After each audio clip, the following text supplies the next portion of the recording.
ఇక super exclusive news చూద్దాం. వైజాగ్ కేవలం ఒక పర్యాటక కేంద్రం కాదు, ఇది ఆంధ్రప్రదేశ్ ఆర్థిక రాజధాని కావాలని ఒక పెద్ద కళ. ఆ కళను నిజం చేయడానికి ప్రపంచాన్ని ఇక్కడికి ఆహ్వానిస్తూ జరిగిన ఒక మహా సంకల్పమే గ్లోబల్ ఇన్వెస్టర్స్ సమ్మిట్. అసలు ఎందుకు ఈ సదస్సు? దీని వెనుక ఉన్నటువంటి లక్ష్యం ఏంటి? ఇది నిజంగా మన తలరాతను మారుస్తుందా? ఈ సదస్సు తర్వాత అందరిలోనూ రేకెత్తుతున్న ప్రశ్నలు ఇవే. పెట్టుబడులు పెట్టాలంటే ఎన్నో నగరాలున్నాయి, బెంగళూరు, హైదరాబాద్, చెన్నై. మరి పారిశ్రామికవేత్తలు విశాఖ వైపు ఎందుకు చూడాలి?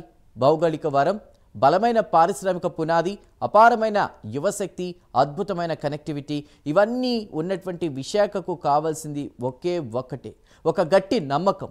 రండి, ఇక్కడ పెట్టుబడి పెట్టండి, మేం మీకు అండగా ఉంటాం అని చెప్పే ఒక భరోసా. ఆ భరోసాని ఇవ్వడానికి ఈ సదస్సు పుట్టింది. పెట్టుబడుల సదస్సు అంటే కేవలం 2 రోజుల వేదిక మీద మాట్లాడడం, ఒప్పంద పత్రాలపై సంతకాలు చేయడం కాదు. దాని వెనుక నెలల తరబడి శ్రమ, వందలాది మంది అధికారుల కృషి, ఒక ప్రణాళిక కూడా ఉంటాయి. నెలల తరబడి హోంవర్క్, దేశ విదేశాల్లో రోడ్ షోలు, ఆకర్షణీయమైన పాలసీలు, ఇవన్నీ కలిసి ఆ 2 రోజుల సదస్సును విజయవంతం చేశాయి. ప్రపంచ పారిశ్రామిక దిగ్గజాలు విశాఖ తీరానికి తరలివచ్చారు. సదస్సు ముగిసింది. ఇప్పుడు అందరి మదిలో మెదిలేది అంకెల గురించే. అసలు ఏం జరిగింది? ఎంత పెట్టుబడి వచ్చింది? అక్షరాల 13,42,000 కోట్ల రూపాయల పెట్టుబడి వాగ్దానాలు, 16 లక్షలకు పైగా ఉద్యోగాల కల్పన అంచనా. ముఖ్యంగా భవిష్యత్ తరానికి కీలకమైన గ్రీన్ ఎనర్జీ రంగంలో వచ్చిన పెట్టుబడులు ఆంధ్రప్రదేశ్ను ఒక గ్రీన్ హైడ్రోజన్ హబ్గా మార్చిపోతున్నాయి. అయితే అంతా అయిపోయిందా? ఒప్పందాలు జరిగాయి కదా, ఇక ఉద్యోగాలు వచ్చేసినట్టేనా? కాదు. అసలు సవాల్ ఇక్కడే మొదలవుతోంది. ఒక సదస్సుతో అద్భుతాలు జరిగిపోవు, కానీ అద్భుతాలు జరగడానికి కావలసిన ఒక బలమైన పునాదిని ఈ సదస్సు వేసింది. ఇది ఒక ఆరంభం మాత్రమే. ఈ ఒప్పందాలు కాగితాలకే పరిమితం కాకుండా ఫ్యాక్టరీలుగా, ఉద్యోగ అవకాశాలుగా మారినప్పుడే విశాఖ సముద్ర తీరం నిజమైన ఆశల తీరం అవుతుంది.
వాటికి మొత్తం మీద వైజాగ్ ఆర్థిక రాజధాని కావాలనే ఒక పెద్ద కళను నిజం చేయడానికి ప్రపంచాన్ని ఇక్కడికి ఆహ్వానిస్తూ జరిగిన ఒక మహా సంకల్పమే గ్లోబల్ ఇన్వెస్టర్స్ సమ్మిట్.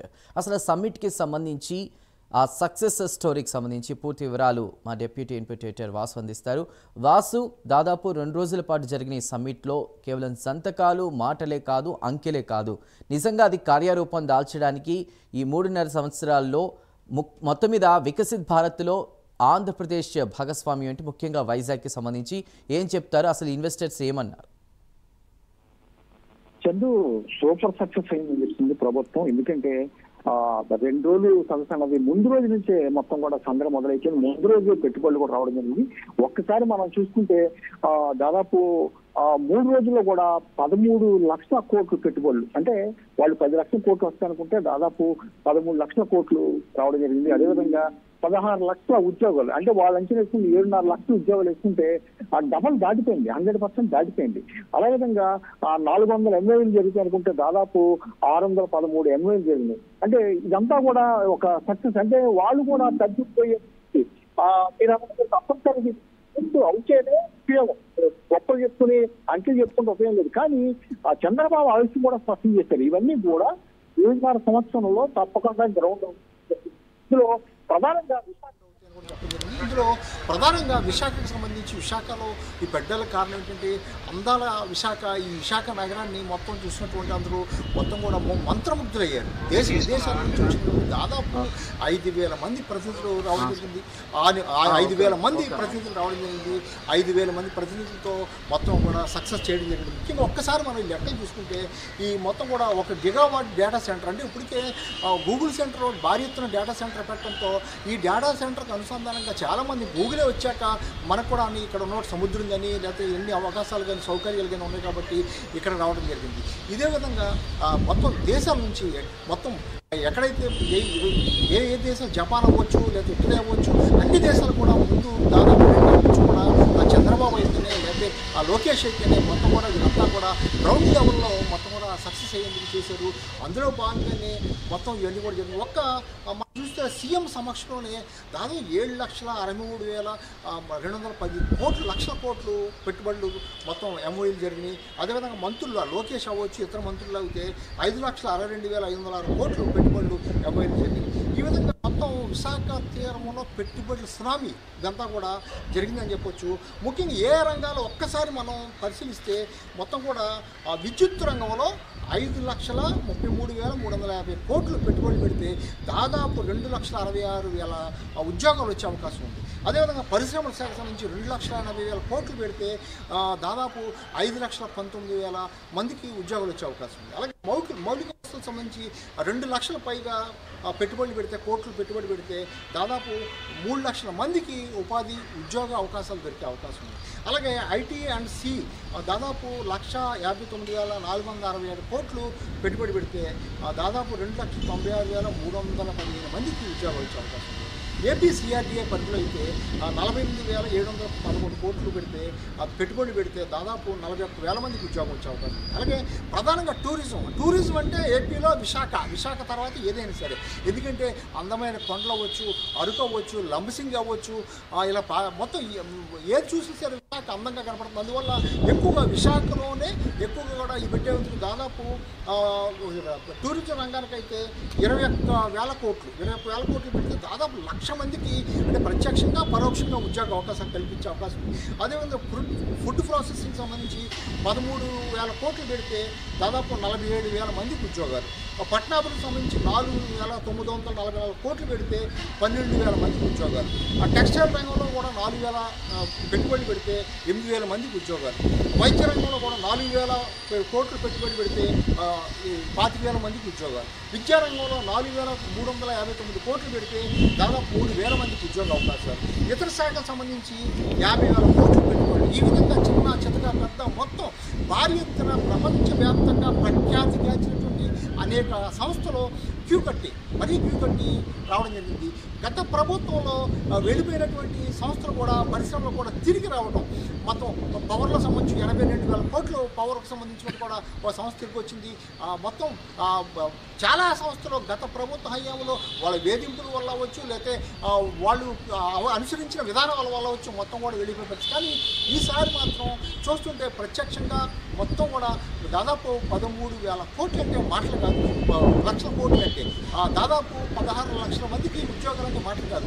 చంద్రబాబు కూడా నేను చెప్పడం జరిగింది, తప్పనిసరిగా 3.5 సంవత్సరాలు ఇవన్నీ కూడా పరిశ్రమలు పెట్టే విధంగా తప్పనిసరిగా చర్యలు తీసుకుంటా ఉన్నారు. అంటే మళ్ళీ ఎలక్షన్ నాటికి తప్పనిసరిగా కూడా ఈ పరిశ్రమలు చేస్తున్నారు. అదేవిధంగా ప్రతి ఏటా కూడా ఈ నవంబర్ 14, 14-15 తేదీలోనే విశాఖలోనే పర్మనెంట్గా ఈ సదస్సును నిర్వహించాలని కూడా డిసైడ్ చేశారు. ఎందుకంటే విశాఖ నగరం అంటే మొత్తం కూడా ఆసక్తి చూపించే ప్రపంచవ్యాప్తంగా ఆసక్తి చూపించే అవకాశం ఉంది. ఇప్పుడు వచ్చినటువంటి సంస్థలు కూడా చాలా కూడా పవర్ రంగంలోనే ఎక్కువ మంది సంస్థలు వచ్చినప్పుడు కూడా డేటా సెంటర్లు కూడా పెడతాక కూడా ఎక్కువ మంది ఆసక్తి చూపుతున్నారు. మొత్తం విశాఖలోనే ఎక్కువ మంది పెట్టేందుకు ఆసక్తి చూపే పరిస్థితి కనిపిస్తుంది. కానీ రాష్ట్ర వ్యాప్తంగా ఉన్నటువంటి రాయలసీమ అవ్వచ్చు, అమరావతి అవ్వచ్చు, ఇతర ఉత్తరాంధ్ర అవ్వచ్చు, మొత్తం అన్ని జిల్లాలకు కూడా ఈ పరిశ్రమ వచ్చే విధంగా అయితే చంద్రబాబు చాలా పకడ్బందీగా ప్రణాళిక సిద్ధం చేశారు. తప్పనిసరిగా ఈ సంవత్సరంతోనే కాదు, మళ్ళీ ప్రభుత్వం ఇంకొక 3 సంవత్సరాలు 3.5 సంవత్సరాలు అధికారం ఉంటుంది కాబట్టి తప్పనిసరిగా ఇంకొక 3 సార్లు ఇదే విధంగా సదస్సు పెట్టే అవకాశం ఉంది, మరిన్ని వచ్చే అవకాశం ఉంది. ఆయన చెప్పిన దాని ప్రకారం 20 లక్షల మందికి ఉద్యోగాలు ఇవ్వాలని టార్గెట్ పెట్టుకుంటే ఇప్పుడు ఆ టార్గెట్ కూడా పెంచుకుని 50 లక్షల మందికి ఈ ప్రభుత్వ హయాంలో ఉద్యోగాలు ఇవ్వాలి. మొత్తం ఈ 5 సంవత్సరాల్లో కూడా ఈ ప్రభుత్వ హయాంలో కూడా టార్గెట్ పెంచడం జరిగింది. ముఖ్యంగా వచ్చిన ప్రతినిధులు కూడా ఏదో మొక్కుబడిగా ఏదో వచ్చాము వెళ్ళామని కాకుండా చాలా ఇంట్రెస్ట్గా చాలా ప్రభుత్వం అందించినటువంటి సహకారం మీద కూడా చాలామంది మాట్లాడటం జరిగింది. దాదాపు సెషన్స్ కూడా అనుకున్న దానికన్నా ఎక్కువ సెషన్స్ జరిగినాయి. విదేశాల నుంచి వచ్చినటువంటి సెషన్స్ కూడా జరిగినాయి. ఏ విధంగా చూసినా సరే ఈ ప్రభుత్వానికి అయితే మంచి స్పందన వచ్చింది. ప్రభుత్వం చేసిన కార్యక్రమాల పట్ల మంచి స్పందన వచ్చింది. ఇంత భారీ ఎత్తున పెట్టుబడి రావడం పట్ల అయితే ప్రభుత్వం కూడా ఖుషిగా ఉంది. Chandu. Right Vasu, thank you for the updates.